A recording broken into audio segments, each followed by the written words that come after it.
माझ्याकडे काही मोठा पक्ष नाही, माझ्याकडे बूथ कमिटीचे लोक नाहीत, माझ्याकडे कोण आहे तर सामान्य जनता आहे. त्या सामान्य जनतेला आव्हान करून 5ही मतदारसंघामध्ये अतिशय प्रभावी अशा सभा या घेतल्या जातील, ज्याच्या माध्यमातून सभा होतील आणि सभेच्या माध्यमातून त्या त्या ठिकाणचे लोकल प्रश्न मांडून निश्चितपणे जनजागृती करण्याचा प्रयत्न मी करणार आहे. 12 तारखेला 12 वाजता मी फॉर्म भरणार आहे आणि या ज्या काय पाशवी शक्ती आहेत त्यांचे 12 वाजवणार आहे. 12 तारखेला फॉर्म भरणे, पुढची प्रोसेस सुरू होईल. ज्या दिवशी चिन्ह मिळेल ते चिन्ह मिळाल्यानंतर मग ते पोचवण्याची संपूर्ण यंत्रणा आम्ही राबवू आणि फक्त रोड शो होतील. आता इतक्या मोठ्या मतदारसंघात काय होणार आहे? संपूर्ण मतदारसंघामध्ये रोड शो करत लोकांचे दर्शन आणि आशीर्वाद घेत ही निवडणूक याची सांगता ही निश्चितपणे त्या दिवशी निवडणुकीच्या दिवशी 7 मेला होईल. 4 जूनला जनशक्ती काय असते, लोकांच्या भावना काय असतात, लोक दबून असतात तुमच्या सत्तेला, तुमच्या दहशतीला, आणि म्हणून ही दहशत मोडली पाहिजे. मी तुम्हाला आणखी आज एक कन्सेप्ट संपूर्ण महाराष्ट्राला सांगू इच्छितो. आपण टेररिझम म्हणतो, दहशतवाद म्हणतो.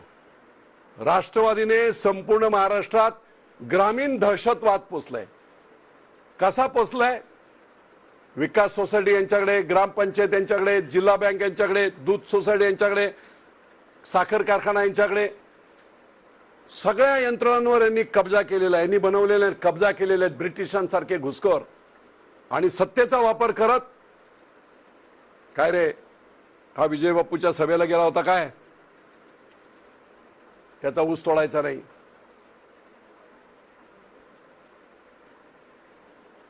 हा जरा आजूबाजूला बोलतो, बघतो काय, भाजपचं काम करतो काय, त्याला विकास सोसायटीतून कर्ज नाही द्यायचं, याला गायीसाठी कर्ज नाही द्यायचं, गोठ्यासाठी कर्ज नाही द्यायचं, कुठच्याही शासकीय योजना त्याला कर्ज नाही द्यायच्या.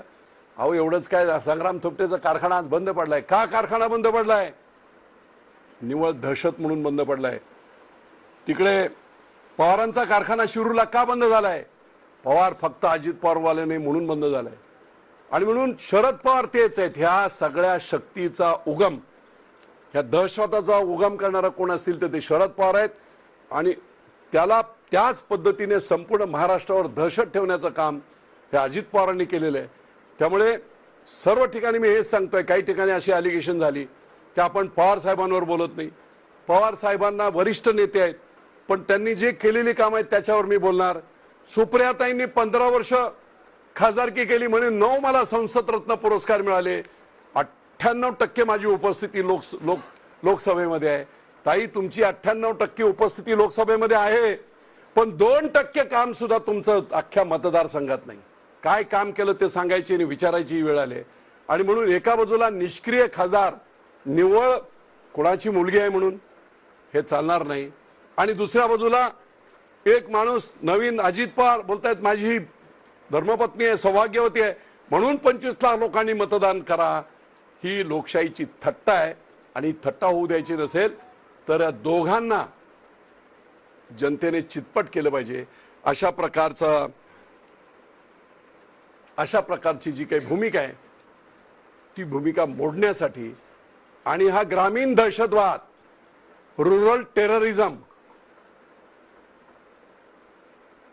हा मोडून काढण्यासाठी आणि महाराष्ट्रामध्ये चांगले दिवस आणण्यासाठी तुम्हाला आम्हाला सगळ्यांना जिथे ज्याला शक्य असेल त्यांनी आपापल्या पद्धतीने युद्ध लढावं, अशा प्रकारची समज आणि अशा प्रकारच्या सूचना ह्या मी कार्यकर्त्यांना दिलेल्या आहेत. प्रचंड जोश आहे.